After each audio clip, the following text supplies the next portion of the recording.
नमस्ते भारत। आप सभी लोगों के बीच में एक बार फिर से मैं उपस्थित हो गई हूं। तो निवेदन सिर्फ इतना सा है कि प्लीज आप सब लोग इस वीडियो को अंत तक देखिएगा, ध्यान से सुनिएगा। बहुत इंपॉर्टेंट खबर है। पाकिस्तान आर्मी की हालत खराब है। वो आर्मी जो कह रही थी कि हम भारत पर चढ़ाई करेंगे, भारत के साथ लड़ाई करेंगे, वो आपस में लड़ रही है। विद्रोह हो गया पाकिस्तान आर्मी में। 1200 से ज्यादा त्याग पत्र चले गए हैं पाकिस्तान के जनरल के पास, और उसके साथ साथ जो आर्मी चीफ है आसिम मुनीर, जिसने ये पूरा कांड किया है, उसके त्याग पत्र के लिए आवाजें उठ ही नहीं रही हैं। बकायदा ऑफिशियल स्टेप उठाया गया है आर्मी के अधिकारियों और जवानों के द्वारा, और यह बोल दिया गया है कि Asim Munir within no time त्याग पत्र दो, और अगर तुम त्याग पत्र नहीं दोगे तो तुम्हारे खिलाफ हम तख्ता पलट कर देंगे और उसके बाद तुमको जेल के अंदर डाल देंगे। ये जो खबर है इसको सुन करके आपको बहुत खुशी होने वाली है, और स्वयं आप मेरी तरह बोलेंगे कि मोदी जी हैं तो मुमकिन है। मोदी जी ने विद इन नो टाइम इस घटिया आतंकवादी राष्ट्र को घुटनों पर ला करके तोड़ दिया है। इनकी हालत खराब कर दी है। आसिम मुनीर को उसकी औकात उसके देश के अंदर दिखा दी है, और जो शरीफ है ना इनका प्रधानमंत्री, उसकी तो हालत खराब है। पैंट गीली और पीली दोनों हो रखी। दो बड़ी खबरें निकल करके आ रही जो इनके लिए तो बड़ी बर्बादी की खबर है, बुरी खबर है, लेकिन आप लोगों के लिए गुड न्यूज है। सुन करके आपके कानों में ऐसा लगेगा जैसे किसी ने मिश्री घोल दी।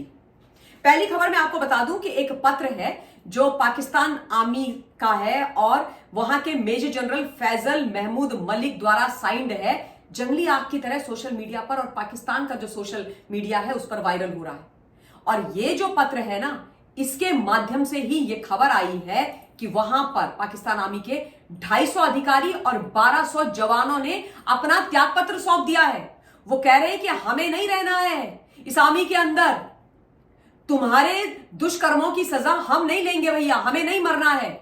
कभी भी भारत हमारे ऊपर आक्रमण कर देगा, कन्वेंशनल वॉर कर देगा, और उसके बाद हम सारे के सारे बुरी मौत मारे जाएंगे। हमें नहीं जाना 72 उरों के पास। आसिम मुनीर को भेज दो, जनरल्स को भेज दो। और जो फौजी जवान हैं वो ये कह रहे हैं कि भाई हमको भी अपने परिवारों के साथ विदेश जाना है, ब्रिटेन और न्यू जर्सी।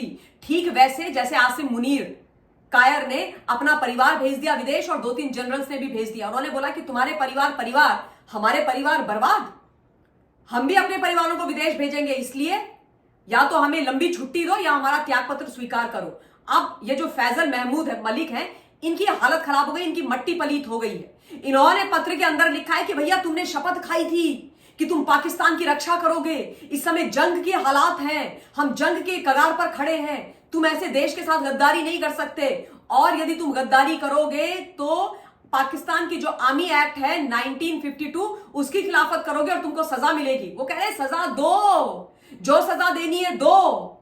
मेजर जनरल तुमको जो करना है करो, तुम भी अपना परिवार बाहर भेज चुके हो, हम नहीं तुम्हारी बात सुनेंगे। आप सोचो, इतना खौफ है नरेंद्र मोदी जी का, हमारी जांबाज फौजों का, भारत का, कि इनका बैंड बाजा बज चुका है। इनका बारात का छोड़ो, आप इनका जनाजा निकल रहा है। आपस में सरफुटअव्वल हो रखी है। पाकिस्तान के अंदर वहां की आर्मी को सबसे पावरफुल माना जाता है, स्ट्रॉन्गेस्ट माना जाता है। वहां पर ये शरीफ वरीफ जो प्रधानमंत्री है, इनकी कोई औकात नहीं है। वहां पर जनरल जो होता है ना आर्मी का, वही सब कुछ होता है। ये जो आसिम मुनीर है, ये पता नहीं कब से बैठा हुआ है, इसने तो एक्सटेंड भी करवा रखा है अपना टेन्योर 2027 तक। लेकिन दूसरी खबर इस साले के लिए बैड न्यूज है। ये वो घटिया आदमी है जो एक्चुअली लश्कर-ए-तैयबा का हेड है। जिम्मेदारी के साथ बोल रही हूं। इसी आदमी ने पहलगाम के अंदर यह हमला करवाया है, कायराना दहशतगर्दों को इसने पहलगाम भेजा है। इसके गृह मंत्री ने, इसके जो आर्मी के जवान हैं, उन्होंने ओन अप किया है, एक्सेप्ट किया है, स्वीकार किया है कि हां आसिम मुनीर की ही यह हरकत है कि पहलगाम में इसने दहशतगर्द भेजे और फिर चिन्हित करके हिंदुओं को उनके धर्म के आधार पर मरवाया। तो बेटा आसिम मुनीर, अब तुम्हें तुम्हारी औकात हम दिखा रहे हैं तेरे देश के अंदर ही।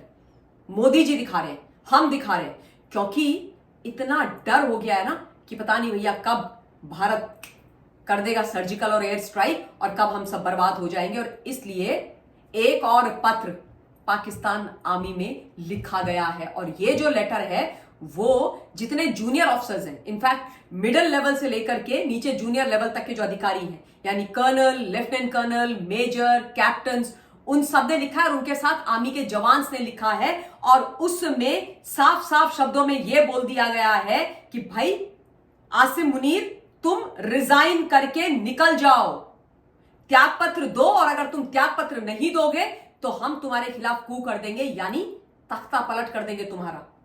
और ये थरथर कांप रहा है, इसकी घिकी बन गई है। टू नेशन थ्योरी हिंदू मुस्लिम करने वाला, आ गई तेरे को औकात समझ में, अपनी समझ में आ गई है ना। अब मैं आपको यह बता दूं कि एग्जैक्टली उसके अंदर भाई लिखा हुआ क्या है, किस तरीके से ये सारी चीजें लिखी गई हैं। सबसे पहले तो उसमें यह बोला गया है कि तुमने इस देश को बर्बाद करके रख दिया है, तुम्हारी वजह से हमारे यहां पर अर्थव्यवस्था बर्बाद हो गई है, धरती पर अर्थव्यवस्था आ गई है, हमको तुमने इकोनॉमिकली बर्बाद कर दिया आसिम मुनीर, और खुद अपना टेन्योर बढ़ा करके अरबपति खरबपति बन गए हो, विदेश में अपने लिए घर बना लिया है, और अब अपनी पॉलिटिकल महत्वाकांक्षाओं को पूरा करने के लिए पूरे देश को तुमने 1971 की कगार पर ला करके खड़ा कर दिया है। वो कह रहे हैं कि भैया जैसे हम 1971 की लड़ाई हारे थे वैसे इस समय हारेंगे, उससे भी बुरा हारेंगे, हमें बंदी बनाया जाएगा, हमारे देश के टुकड़े टुकड़े हो जाएंगे, जैसे उस समय पाकिस्तान बांग्लादेश हुआ था, बलूच वलूच अफगान सब हमारे हाथ से निकल जाएगा, और हम ये नहीं देख सकते, और इसलिए तेरे को आसिम मुनीर सत्ता छोड़नी पड़ेगी, तेरे को गद्दी छोड़नी पड़ेगी, तू गद्दी में बैठा नहीं रह सकता है, ठीक है। उन्होंने बोला कि तू निकल जा, उन्होंने बोला कि तेरे पास थोड़ा सा समय है, तू निकल जा वरना तुझको हम निकाल देंगे। और ये आप मान लीजिए कि आसिम मुनीर जाने वाला है, बहुत बुरा जाने वाला है, ये त्याग पत्र देगा, या तो अगर नहीं देगा तो इसके खिलाफ कू होगा, तख्ता पलट होगा, इसको सीधे गिरफ्तार किया जाएगा, काल कोठरी में डाला जाएगा, और उसके बाद इसकी तुड़ाई होगी, इसको तोड़ा जाएगा बहुत बुरी तरीके से। कोई भरोसा नहीं इसको फांसी भी दे दे, वहां तो फांसी वासी दे दी जाती। ये लोग कह रहे हैं कि भैया तूने तो इमरान खान को अंदर बंद करवा दिया, उस समय 2022 में तूने गलत किया, उसके अलावा 2024 का जो हमारा चुनाव हुआ उसको तूने मैनिपुलेट किया, रिग किया अपने पॉलिटिकल फायदे के लिए।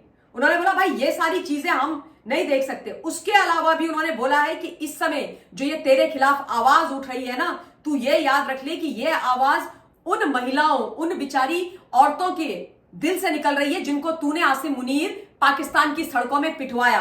वो कह रहे हैं कि उन पत्रकारों की आवाज है जिन्होंने गोलियां खाई तेरे कारण। तूने पत्रकार जो सच बोल रहे थे, तेरे खिलाफ खड़े थे, उनको गोलियों से भुनवा दिया। उन्होंने बोला कि ये उन बिचारे स्टूडेंट्स की आवाज है जिनको तूने काल कोठरी में बंद करवा दिया जब उन्होंने तेरे खिलाफ बोलना शुरू करा। उन सारे जितने भी सोशल एक्टिविस्ट थे, कार्यकर्ता हैं, उनकी आवाज है जिन्होंने तेरे खिलाफ बोलने की हिम्मत करी, और तूने उनको गायब कर दिया। आज तक हमें पता नहीं है कि कहां है वो लोग। 2022 से वो कह रहा है कि तेरी प्रताड़ना सहते सहते हम थक गए हैं और अब हम नहीं सहेंगे, तेरा जो दमन है वो बहुत हो गया। और ये कोई वहां का सिविलियन नहीं बोल रहा है, ये अभी भी जो सर्विंग ऑफिसर्स हैं और जवान हैं वो बोल रहे हैं अपने चीफ के खिलाफ, अपने चीफ के खिलाफ। आप सोचो ये वाली सिचुएशन आप देश के मतलब विश्व के किसी भी देश के अंदर नहीं सोच सकते हैं। इस समय टूटने की कगार पर है पाकिस्तान। वो कह रहे हैं कि तेरी वजह से बलूचिस्तान की जो बीएलए है वो हमारे ऊपर हंसती है, हमारी बेइज्जती करती है। बलूचिस्तान में तूने हालत खराब कर दी है, वो हमारे खिलाफ लगातार अब नारे लगा रहे हैं, सड़क पे आ रहे हैं। तो वो कह रहे हैं कि भैया हम तेरे साथ खड़े रह ही नहीं सकते हैं, हम तेरे को झेल ही नहीं सकते हैं। वो कह रहे हैं कि तू चला जा यहां से। वो लिख रहे हैं साफ साफ शब्दों में जितने जवान वगैरह हैं कि भाई तेरी वजह से हमारा जो इंस्टीट्यूशन है, हमारा जो देश है वो गटर की स्थिति में आ गया है। उन्होंने लिखा है योर टाइम इज अप। बड़ी बात है ये, your time is up, resign ASAP और we will take back what you have stolen by force if necessary. This is a huge message. और मैं भी बोलती हूं साले दहशतगर्द घटिया आदमी, तूने जो हमारे देश के खिलाफ किया है ना आसिम मुनीर, तेरे पापों का जो भुगतान है वो तुझे तेरे देश के लोग देंगे। एक्चुअली अति सर्वत्र वर्जिए तुम्हारे लिए बिल्कुल सही है। तुम्हारे पाप का घड़ा भर गया आसिम मुनीर। अब बेटा तू गया, तू गया, तुझे कोई नहीं बचा सकता तेरे लोगों के हाथों से। और जो इस देश के अंदर बैठे हुए लोग कह रहे हैं ना कि प्रधानमंत्री मोदी जी ने अभी तक उनके ऊपर चढ़ाई क्यों नहीं करी, भाई सुनो, जो एक्शन लिए हैं ना पीएम मोदी ने 1960 से इस देश के अंदर किसी ने नहीं लिए थे, किसी ने कभी नहीं लिए हैं। और ऐसे एक्शन लिए हैं, ऐसी चढ़ाई करी है, ऐसा बॉम्ब फोड़ा है, जल बॉम्ब, कि उससे इनके तोते उड़ गए, इनकी औकात और अक्ल दोनों ठिकाने आ गई, समझ गए। और अब देखो तुम ये कैसे टूटेंगे। ये नया भारत है, इस भारत के अंदर भगवा आतंकवाद की कहानी नहीं चलेगी। और जैसा प्रधानमंत्री मोदी जी ने बोला कि तुमने मेरे परिवार के सदस्य, मासूम निहत्थे भारतीयों का खून बहाया है, उस खून के कतरे कतरे का बदला तुमको देना पड़ेगा, उसकी सजा तुमको मिलेगी और तुम उस सजा के लिए तैयार रहो। और सजा मिलनी आरंभ हो गई है। ये मैं उन लोगों को बोल रही हूं जो फालतू का ज्ञान बांट रहे हैं, जिनको डिप्लोमेटिक एक्शंस क्या होते हैं वो समझ में नहीं आता है, मिलिट्री ऑप्शंस क्या होते हैं वो समझ में नहीं आता है, कि भाई आप लोग ना बवाल मत काटो, चीजों को समझो, चीजों को समझो। इन्हीं शब्दों के साथ इस वक्त इस वीडियो के लिए इतना ही। बहुत बहुत धन्यवाद। जय हिंद।